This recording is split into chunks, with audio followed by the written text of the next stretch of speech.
ओम श्री लक्ष्मी नारायण जी नमः। सुख सागर 10वां स्कंद 35वें अध्याय का बाकी हिस्सा। आधा कल पढ़ा था, आधा आज पढ़ रहे। जब श्याम व बलराम अपने घर पहुंचते थे तो यशोदा और रोहिणी बड़े प्रेम से उपटन लगाकर स्नान करा के 36 प्रकार के व्यंजन खाने के लिए देती थी। वे ग्वाल बालों के साथ प्रसन्न होकर भोजन करते थे। नित्य यही नियम रहता था। एक दिन वृंदावन विहारी ने ऐसा विचार किया कि हमने रासलीला में अंतर ध्यान होकर श्यामा आदि गोपियों को अपने विरह का बहुत दुख दिया था।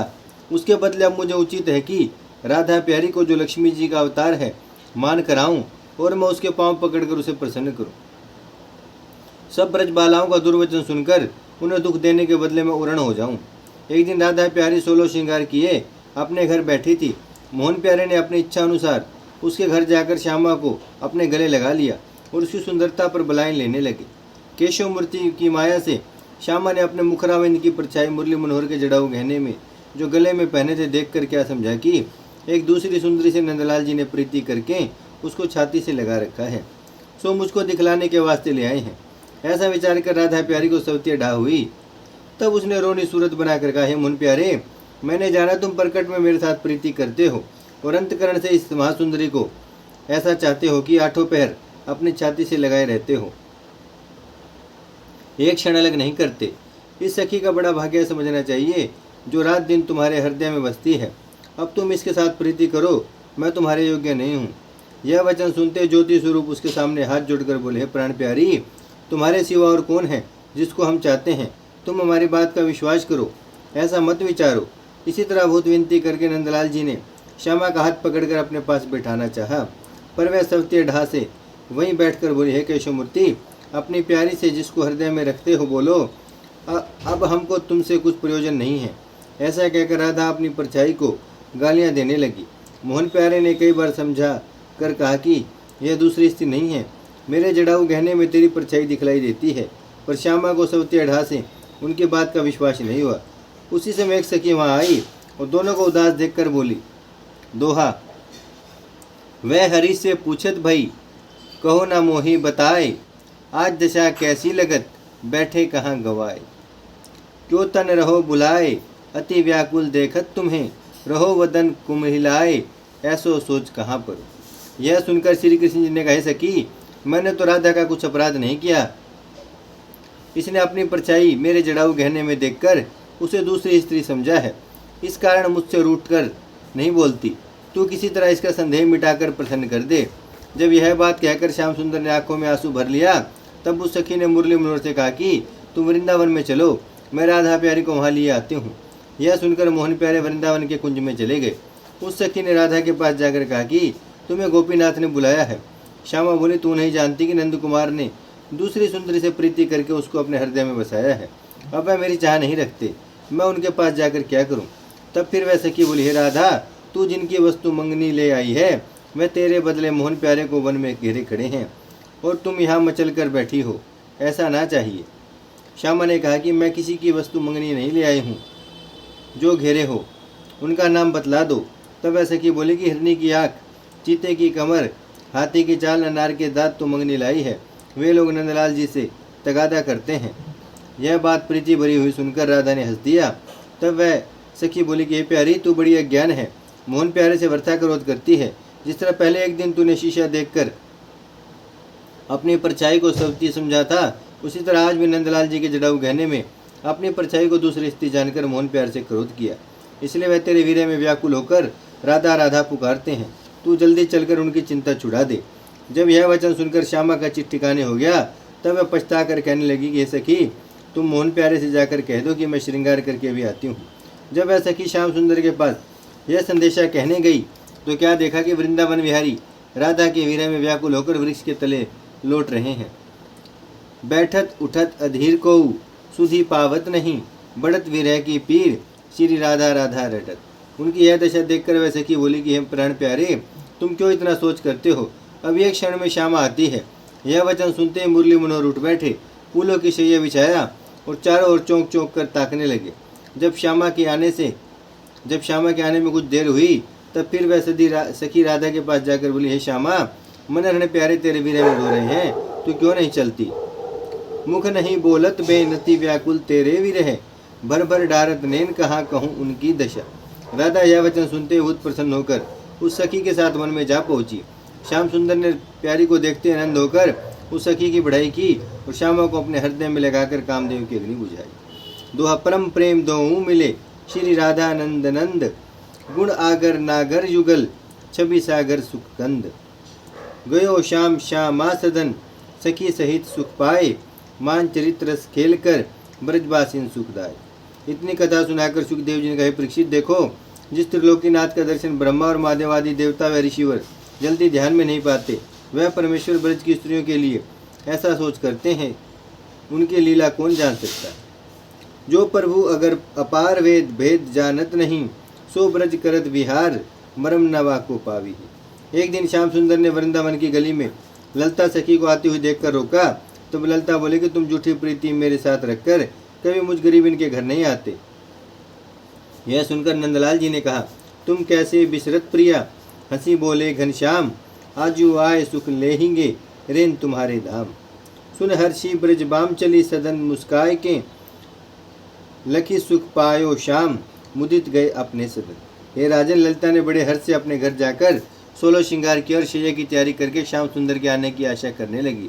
जब आधी रात बीतने पर श्री कृष्ण जी वहां आकर शैला सखी के घर चले गए, तब ललिता ने उदास होकर कहा, कहत श्याम आए नहीं, होने लगी यह धरात, गए आश दे मोही पुनी, कहाँ धरो जिए बात। वे बहुनायक श्याम जाए लुभाने अंत कहू, मन मन सोचत बाम कारण क्या आगे नहीं। जब ललिता को इसी सोच में सारी रात जागने बीत गई, तब प्रात समय नंदलाल जी अपना वचन याद करके ललिता के घर पहुंचे। तब बोली मुस्काई प्रिय, कहाँ काम मम धाम, ताही के घर जाइए बसे जहाँ निशी शाम। प्रात देखा वन मोही आए, रंग बनाए के, मैं सुख पायो जो ही भले बने हो लाल। जब यह वचन सुनकर श्याम सुंदर ने मुस्कुरा दिया, तब ललिता ने उन्हें स्नान कराया। रुचि भोजन दे सेज पर, पोड़ा है घनश्याम, रसवश करी नवनागरी, किए सुफल मन काम। थोड़ी देर केशव मूर्ति वहाँ रहकर उसकी इच्छा पूर्ण करने के उपरांत अपने घर चले आए। इसी तरह मोहन प्यारे कभी श्यामा, कभी चंद्रावली, कभी सुकमा आदि गोपियों के घर रात भर रहकर उनकी इच्छा पूर्ण करते थे। जब एक ब्रजबाला से वचन हार कर दूसरी सखी के घर चले जाते और वह ब्रजबाला हट मान करती, तब बहुत विनती करके उसे मनाते। इसी तरह मोहन प्यारे अपना एक रूप नंद व यशोदा के पास रखते और अनेक रूप धर धर कभी कभी ब्रजबालाओं की मनोकामना पूर्ण करते थे। कभू कहत हरि आई हैं, उर में हर्ष बढ़ाए, कभू विरह व्याकुल जरत अति आतुर अकुलाए। कभू कहत सुख पाए बहुत, नारी राखे पिया, बसे अनंत कहूँ जाए मोसो, जूठी अवधि करी। एक रात श्याम सुंदर किसी सखी के घर रहकर जब प्रात समय राधा के पास आए, तब वह क्रोध करके रूठ बैठी। इसलिए मोहन प्यारे ने बहुत विनती करके सौगंध खाई कि हे प्राण प्यारी, अब मैं दूसरी गोपी के घर कभी नहीं जाऊंगा। तब वह प्रसन्न हुई, पर त्रिलोकीनाथ ने जो सबकी इच्छा पूर्ण करने वाले थे, सौगंध खाने पर भी ब्रजबालाओं के घर का जाना नहीं छोड़ा। एक दिन श्याम सुंदर को मुंदा सखी के घर पर रहे और प्रातकाल वहाँ से आते थे। उसी समय अचानक राधा प्यारी को मुंदा सखी को यमुना स्नान करने के लिए बुलाने गई। जैसे श्यामा ने केशव मूर्ति को उसके घर से निकलते देखा, वैसे ही क्रोधित होकर बिना नहाए अपने घर चली आई। नंदराज उसे देखते भ्रम मानकर मन में कहने लगी कि आज हमारी चोरी राधा ने पकड़ लिया। जब मुरली मनोहर राधा प्यारी से भेंट किए बिना नहीं रह सके, तब कई सखियों को साथ लेकर उसे मनाने गए। उन्हें देखते ही श्यामा क्रोध से बोली, घर घर डोलत फिरत निशी, बोलत लगत न लाज, आई दिखावे प्रात मोही, निशी वास रखे साज। मैं आई अब बाज जित, चाहो तितहु फिरो, इनको यहाँ न काज, राज करे ब्रज में सदा।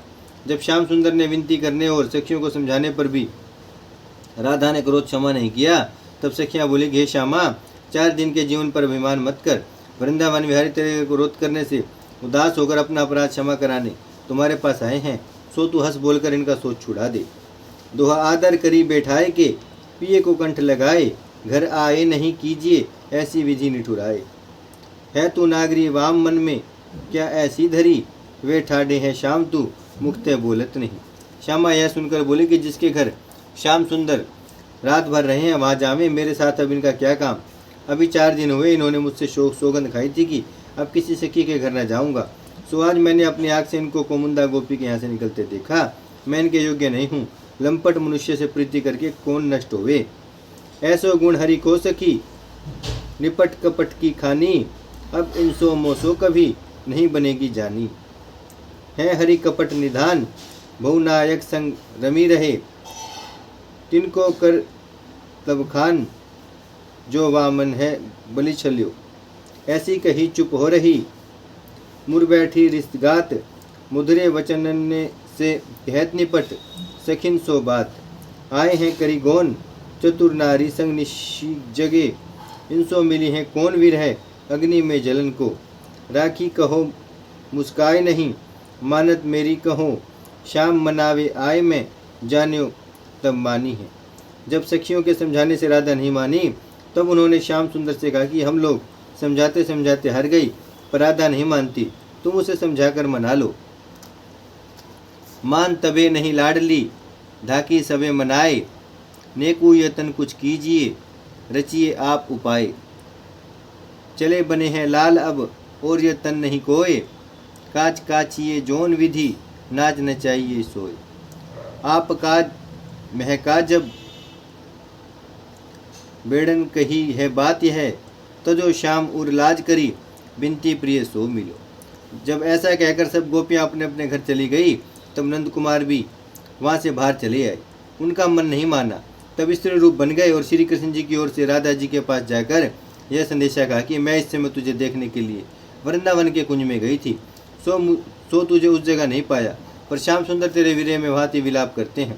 उन्होंने मेरे पांव पकड़कर भूत विनती से तुझे बुलाया है, तो तू मान छोड़कर मोहन प्यारे के पास चल। यह बात कहकर गोपी रूप मोहन प्यारे श्याम के चरणों पर गिरकर विनती करने लगे। यह बात कहकर गोपी रूप मोहन प्यारे श्यामा के चरणों पर गिरकर विनती करने लगे। दोहा क्षण क्षण पर सत चरण कर, क्षण क्षण लेत बलाए, कहत प्रिया अब मान, तजी पुनि पुनि हा हा खाए। जब राधा प्यारी उस स्त्री के विनती करने से प्रसन्न होकर चलने के लिए तैयार हुई, तब श्याम सुंदर ने अपना रूप धरकर श्यामा को गले से लगा लिया। दोनों ने बड़े हर्ष से एक थाली में भोजन किया और अपने अपने कामदेव की अग्नि भेंट रूपी जल से बुझाई। इसी तरह मोहन प्यारे राधा आदि गोपियों को मनोरथ पूर्ण किया करते थे। दोहा यह लीला आनंद में है, सकल रसन को सार, भक्तन हित हरि करत हैं, गाई तरत संसार। घर घर करत विहार ब्रज, युवतिन के संग हरि, गावत है श्रुति चार ब्रजवासी हरि की कथा। ओम श्री लक्ष्मी नारायण जी नमः। भजमन नारायण नारायण नारायण, श्रीमन नारायण नारायण नारायण, लक्ष्मी नारायण नारायण नारायण, सत्य नारायण नारायण नारायण, लक्ष्मी नारायण, सत्य नारायण, भजमन नारायण नारायण नारायण। भागवत महापुराण की जय, लक्ष्मी नारायण भगवान की जय, गौ माता की जय, गंगा मैया की जय, धरती माता की जय, शिव परिवार की जय। हर हर महादेव, हर हर महादेव।